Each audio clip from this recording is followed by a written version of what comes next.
C'est ici, à Montepuez, dans le nord du Mozambique, qu'un paysan a découvert le premier rubis sans savoir ce que c'était.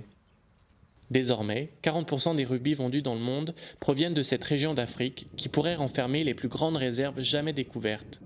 La compagnie mozambicaine qui possédait la concession s'est associée au groupe britannique Gemfields qui exploite la mine. Notre but, c'est de retrouver le lit de la rivière dans lequel le rubis s'est déplacé il y a 500 millions d'années, transporté par la pluie et disséminé dans la roche. Ensuite, il ne reste plus qu'à envoyer cette roche dans l'usine de traitement, la laver et voir s'il y a des rubis. Les pierres sont ensuite triées à la main. Ici, on ne plaisante pas avec la sécurité. Chaque employé est fouillé plusieurs fois par jour.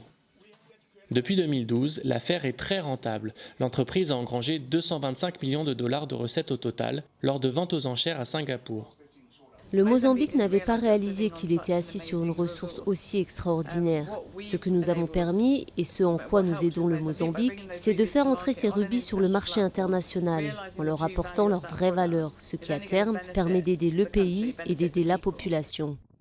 Mais pour la région de Montepuez, la découverte est loin d'être une bénédiction.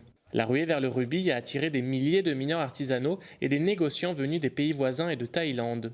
Les tensions entre illégaux et forces de sécurité ont déjà fait plusieurs morts. Le mois dernier, la police a lancé une grande opération. 3700 personnes ont été arrêtées. Les 2/3, des étrangers, ont été expulsés. Ils dénoncent la brutalité des forces de police et des humiliations. Cette fois, ils sont revenus et ils ont commencé à tirer. 2 personnes ont été touchées là-bas dans la forêt. L'une est morte, l'autre est à l'hôpital.